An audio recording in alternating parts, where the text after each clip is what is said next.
Hello class 12 student, welcome to Nucleon Heights Education. आज हम start करने वाले हैं सॉलिड स्टेट का एक बहुत इंपॉर्टेंट टॉपिक जिसका नाम है डिफेक्ट इन क्रिस्टल। क्रिस्टल्स में एग्जैक्टली डिफेक्ट क्या होते हैं, इसी को पॉइंट डिफेक्ट या इम्परफेक्शन इन क्रिस्टलाइन सॉलिड कहा जाता है। ये टॉपिक क्या है, इस टॉपिक को कैसे कवर करना है, ये बहुत सिंपल मेथड से आज हम स्टार्ट करते हैं। So let's begin.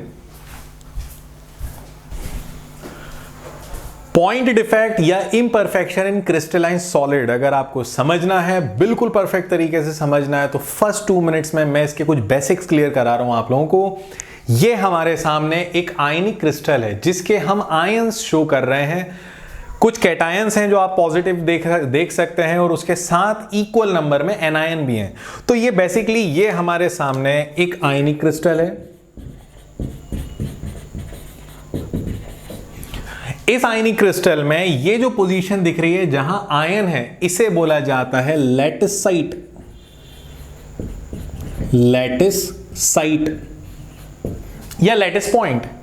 और बीच में ये जो जगह आप लोगों को खाली दिख रही है, वैकेंट दिख रही है भैया, ये जगह कहलाती है इंटरस्टिशियल साइट।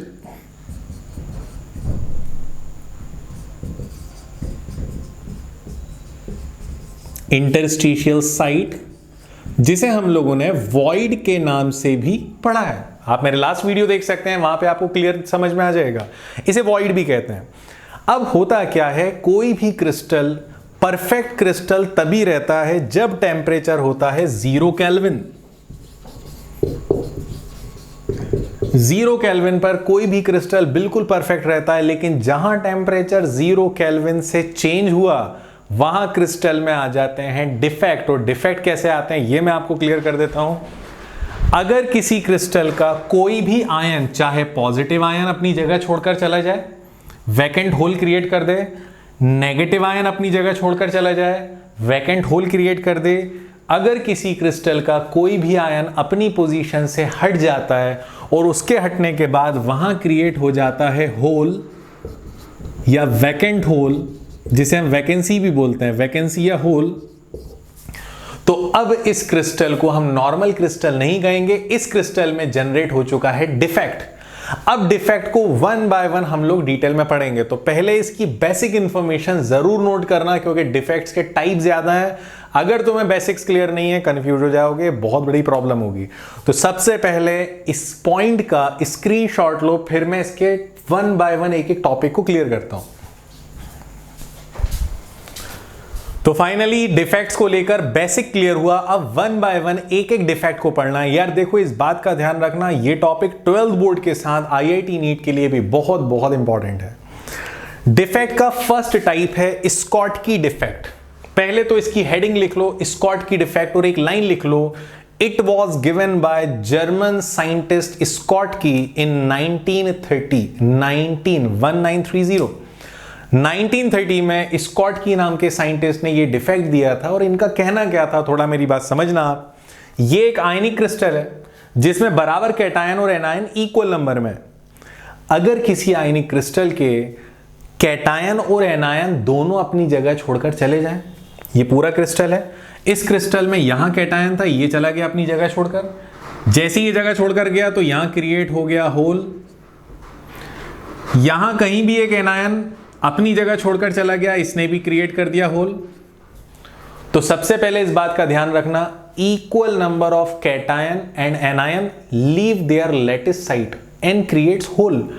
और जब भी कैटायन और एनायन बराबर नंबर में क्रिस्टल को छोड़कर बाहर चले जाते हैं, उनके जाने से होल क्रिएट होता है। तो यार होल होगा तो डिफेक्ट होगा, और इस डिफेक्ट का नाम क्या है, Schottky defect.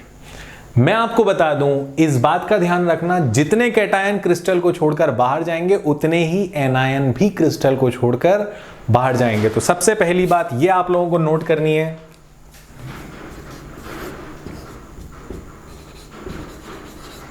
Equal number of cation and anion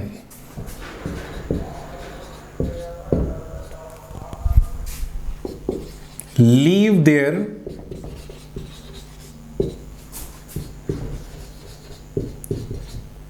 lattice site।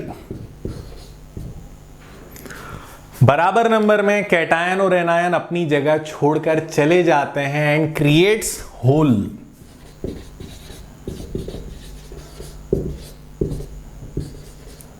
Whole और वैकेंसीज, खाली जगह को होल या वैकेंसी भी बोलते हैं। और जब भी होल या वैकेंसी क्रिएट होगी तो डिफेक्ट होगा, डिफेक्ट का नाम स्कॉटकी डिफेक्ट। दूसरा पॉइंट देखो, इसे पॉइंट बाय पॉइंट पढ़ना है। सेकंड पॉइंट ये है कि एग्जैक्टली आयनिक क्रिस्टल तो बहुत सारे यार, सिल्वर ब्रोमाइड, सिल्वर क्लोराइड भी आयनिक है, सोडियम क्लोराइड भी आयनिक है, जिंक सल्फाइड भी आयनिक है। तो ये डिफेक्ट कौन से आयनिक क्रिस्टल में देखने को मिलता है? तो याद रखना, स्कॉटकी डिफेक्ट हमेशा देखने को मिलेगा हाईली आयनिक क्रिस्टल में। Observed in highly ionic crystals, जैसे सोडियम क्लोराइड, सोडियम ब्रोमाइड, तो वो मैं एग्जांपल लिखवाऊंगा, डोंट वरी, लिखवाऊंगा। तो दूसरा पॉइंट ये है कि ये डिफेक्ट हमें देखने को मिलता है हाईली आयनिक क्रिस्टल्स में, जैसे sodium chloride, sodium bromide, potassium iodide. Third point, अगर क्रिस्टल हाईली आयनिक है, भैया ये जो आप पॉइंट बता रहा हूं ये IIT JEE और नीट लेवल में कई बार पूछा गया है। अगर क्रिस्टल स्ट्रॉन्ग आयनिक है, हाईली आयनिक है, तो ऐसे क्रिस्टल्स में crystal having equal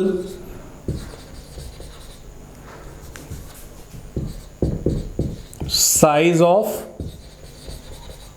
cation and anion. बहुत इंपॉर्टेंट है कंपटीशन के लिए। इस पॉइंट को जब अपने नोट्स में लिखोगे तो लिख देना, स्पेशली फॉर नीट और जेई। अगर किसी क्रिस्टल में बहुत हाईली आयनिक क्रिस्टल है, हाईली आयनिक क्रिस्टल में कैटायन और एनायन का साइज नियरली इक्वल होता है, लगभग साइज बराबर होता है। तो ये बहुत इंपॉर्टेंट पॉइंट है, हाईली आयनिक क्रिस्टल और यहां पर nearly equal size of cation and anion. अब यहां पर आप लोगों को मैं एक बात और बता देता हूं। पहले हम लोग ये 3 पॉइंट्स तो बहुत इंपॉर्टेंट है। अब हम लिखेंगे एग्जाम्पल, और एग्जाम्पल के बाद स्कॉटकी डिफेक्ट से कॉन्सिक्वेंसेस क्या है, इसके होने की वजह से क्या फर्क पड़ता है क्रिस्टल पे। अच्छा, एक और पॉइंट याद रखना, इलेक्ट्रिकल न्यूट्रलिटी इज मेंटेन्ड। अब यार बराबर कैटायन और एनायन, जितने कैटायन निकल रहे हैं भैया उतने ही एनायन निकल रहे हैं, क्योंकि दोनों इक्वल निकल रहे हैं तो क्रिस्टल तो न्यूट्रल ही रहेगा ना। अगर कैटायन एनायन कम ज्यादा निकलते तो प्रॉब्लम होती, लेकिन इक्वल नंबर में कैटायन एनायन निकल रहे हैं, इसलिए इस क्रिस्टल जो है वो न्यूट्रल है। तो इलेक्ट्रिकल न्यूट्रलिटी वाली बात याद रखना। इसके बाद हम बात करते हैं एग्जाम्पल्स की। तो एग्जाम्पल्स में आते हैं हाईली आयनिक क्रिस्टल्स, जैसे sodium chloride, sodium bromide, potassium bromide या potassium chloride, caesium chloride etcetera. अभी स्कॉटकी डिफेक्ट का 50% पोर्शन कंप्लीट हुआ, रिमेनिंग 50% जो और भी काम आता है वो बचा है। तो पहले इतना स्क्रीनशॉट लो, फिर हम आगे बढ़ते हैं। चलिए, तो स्कॉटकी डिफेक्ट हो गया, लेकिन अभी इसका और पोर्शन बचा है स्कॉटकी का। स्कॉटकी डिफेक्ट से होने वाले कॉन्सिक्वेंसेस बहुत इजी है, बिल्कुल सिंपल है, मैं आपको बता रहा हूं। Consequences of Schottky defect. अब यार स्कॉटकी डिफेक्ट में क्योंकि कैटायन और एनायन दोनों क्रिस्टल से बाहर चले जाते हैं, जिसकी वजह से इसकी डेंसिटी डिक्रीज होती है। तो फर्स्ट पॉइंट ये याद रखना, डेंसिटी ऑफ क्रिस्टल डिक्रीजेस। क्यों डिक्रीज हो रही है? Due to Schottky defect, simple सी बात है। अब कैटायन और एनायन दोनों के जाने की वजह से लैटिस एनर्जी और स्टेबिलिटी ऑफ क्रिस्टल भी डिक्रीज होती है।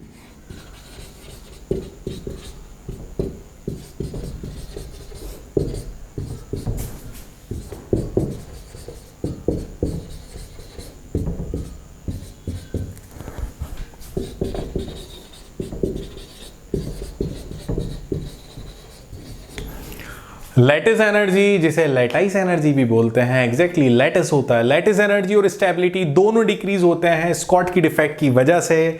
अब ऑब्वियस ही बात है ना यार, तुम एक अच्छे खासे क्रिस्टल से उसके आयंस निकाल दोगे तो उसकी स्टेबिलिटी तो डिक्रीज होगी ही, क्योंकि उसके आयंस अपनी जगह छोड़कर बाहर जा रहे हैं, मूवमेंट हो रहा है ना, आयन जगह छोड़ के जा रहे हैं। जहां भी मूवमेंट होता है वहां पर एंट्रोपी, क्लास 11th में पढ़ा होगा, एंट्रोपी सिंबल है एस, इंक्रीज होती है। तो आप सब लोगों को बता रहा हूं ये 3 पॉइंट्स बहुत इंपॉर्टेंट हैं, ये इसके कॉन्सिक्वेंसेस हैं। अगर आईआईटी और नीट के लिए आप प्रिपरेशन कर रहे हो तो आप ध्यान रखना, स्कॉट की डिफेक्ट उन क्रिस्टलाइन सॉलिड में होता है जहां कैटायन और एनायन का साइज नियरली इक्वल है। इसके एग्जांपल्स याद कर लो और ये आप प्रॉपर एक आयनिक क्रिस्टल का डायग्राम बना लो। तो यहां पर हमारा स्कॉट की कंप्लीट होता है। हम आते हैं नेक्स्ट इफेक्ट पर, लेकिन उससे पहले आप स्क्रीनशॉट ले सकते हैं। चलिए, स्कॉट की डिफेक्ट और उसके कॉन्सिक्वेंसेस कंप्लीट हो चुके हैं। अब हम स्टार्ट कर रहे हैं सेकंड डिफेक्ट, जिसका नाम है फ्रैंकल डिफेक्ट, एक और बहुत इंपॉर्टेंट डिफेक्ट। इसे स्टार्ट करने से पहले एक लाइन नोट कर लो यार, तुम लोग हेडिंग नोट कर लो, फ्रैंकल डिफेक्ट। इसका एक और नाम है डिसलोकेशन डिफेक्ट। याद रखना, जनरली स्टूडेंट अवॉइड करते हैं लेकिन क्वेश्चन बन जाता है। डिसलोकेशन डिफेक्ट, यहां पर एक पॉइंट नोट कर लो, it was discovered and studied by Russian scientist Frenkel in 1926। 1926 में रशियन साइंटिस्ट फ्रैंकल ने पहली बार ये डिफेक्ट ऑब्जर्व करा और इसकी स्टडी करी। क्या ये डिफेक्ट है, मैं आपको बता रहा हूं, मेरी बात बिल्कुल ध्यान से सुनना। जनरली लेस आयोनिक क्रिस्टल, अगर एक क्रिस्टल कम आयनिक है तो यार वहां प्रॉब्लम ये होती है कि वहां कैटायन होता है छोटा और एनायन होता है बड़ा। पॉजिटिव आयन का साइज कम होता है, नेगेटिव का साइज ज्यादा होता है। अब फ्रैंकल ने ये देखा कि जो लेस आयनिक क्रिस्टल हैं वहां पर एक बात उन्होंने नोटिस करी, वो ये नोटिस करी कि वहां पर पॉजिटिव आयन अपनी जगह छोड़ता है, उसकी जगह को बोलते हैं लेटिसाइट। पॉजिटिव आयन क्योंकि साइज में छोटा है तो वो अपनी जगह से निकलता है और निकल के क्रिस्टल से बाहर नहीं जाएगा, क्रिस्टल के अंदर ही रहेगा कहीं भी इस खाली जगह में, और ये खाली जगह में आ गया पॉजिटिव आयन। और आप लोग जानते हो इस खाली जगह का नाम क्या है, इस वैकेंट स्पेस, ये जो आपको बॉक्स टाइप दिख रहा है ना, वैकेंट स्पेस, इस वैकेंट स्पेस को हम लोग बोलते हैं, मैं यहां लिख देता हूं, इस वैकेंट स्पेस को बोलते हैं वॉइड या इंटरस्टिशियल स्पेस।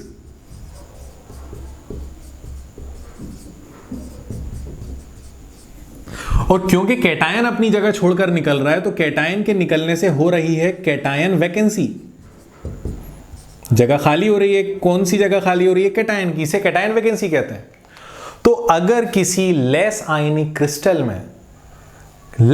क्रिस्टल में पॉजिटिव आयन अपनी जगह छोड़कर इस वैकेंसी या इस इंटरस्टिशियल स्पेस में आ जाता है तो पॉजिटिव आयन की जगह खाली हो जाएगी, और जब भी किसी आयन की जगह खाली होती है तो उससे क्रिएट होता है डिफेक्ट, और इस डिफेक्ट का नाम है फ्रैंकल डिफेक्ट। अब आप लोगों का क्वेश्चन आएगा कि सर आखिर पॉजिटिव आयन ही क्यों निकला, तो भैया पॉजिटिव आयन इसलिए निकला क्योंकि पॉजिटिव आयन का साइज कम है। कम साइज वाली जो आयंस हैं वो इस खाली जगह में आ सकते हैं, नेगेटिव आयन बड़ा है वो इस खाली जगह में वॉइड में नहीं आ सकता। तो इस बात का ध्यान रखना, यहां सिर्फ और सिर्फ जनरेट होती है कैटायन वैकेंसी, मतलब कैटायन अपनी जगह छोड़कर बाहर जाता है। क्योंकि एक आयन अपनी जगह छोड़ के क्रिस्टल के अंदर ही खाली जगह में जाकर बैठ रहा है, अपनी जगह चेंज कर रहा है, इसीलिए इसे बोलते हैं डिसलोकेशन डिफेक्ट। तो वन बाय वन इसके पॉइंट नोट कर देते हैं।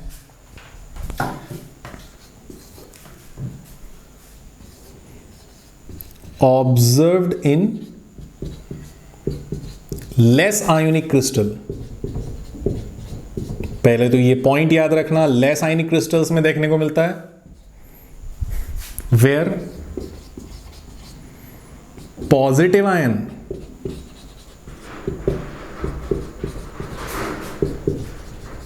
लीव इट्स पोजीशन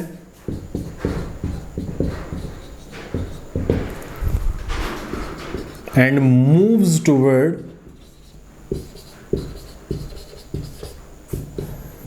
वॉइड, जहां पर सिर्फ पॉजिटिव आयन अपनी जगह छोड़ता है, positive ion leave its position and moves toward void. Void का दूसरा नाम इंटरस्टिशियल स्पेस।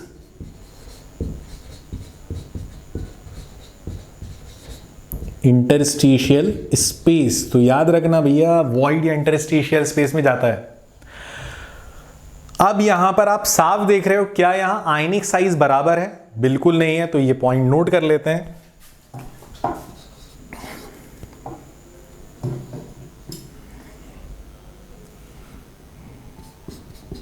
इन फ्रैंकल डिफेक्ट, या इसको हम ऐसे लिखते हैं,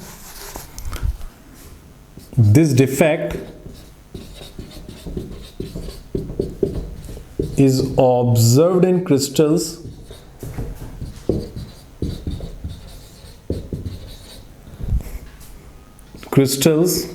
with smaller cation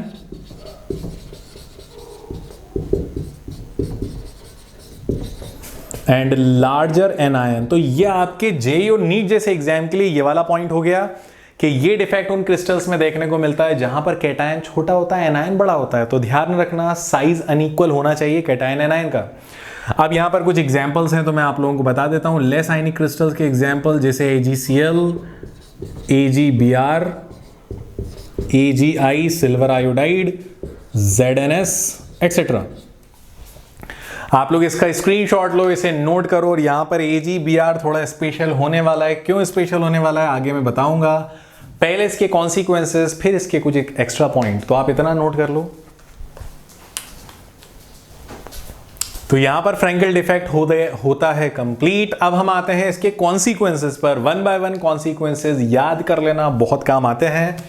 consequences of Frenkel defect, तो यहां पर फर्स्ट पॉइंट ये है, क्या फ्रैंकल डिफेक्ट में आपने किसी आयन को क्रिस्टल से बाहर जाते हुए देखा है?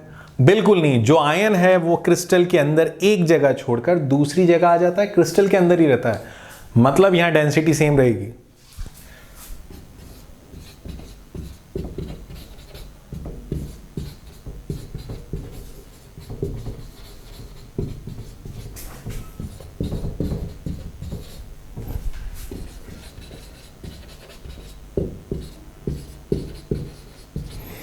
Density of crystalline solid remain same. ये बहुत इंपॉर्टेंट पॉइंट है क्योंकि 12th बोर्ड के एमसीक्यू या आईआईटी नीट के एमसीक्यू में क्वेश्चन पूछा जाता है, due to which defect density of crystalline solid remain same.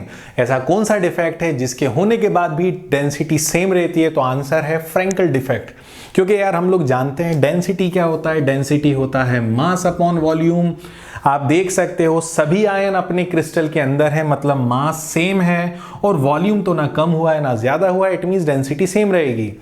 चलिए आते हैं यहां पर सेकंड पॉइंट पर। अगर आप ध्यान से देखो,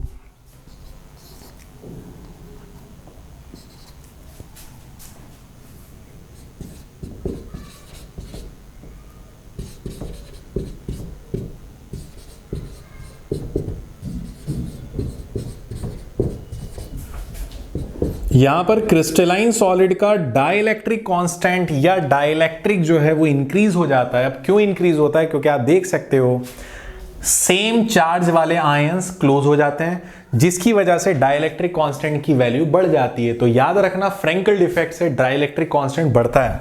नंबर 3,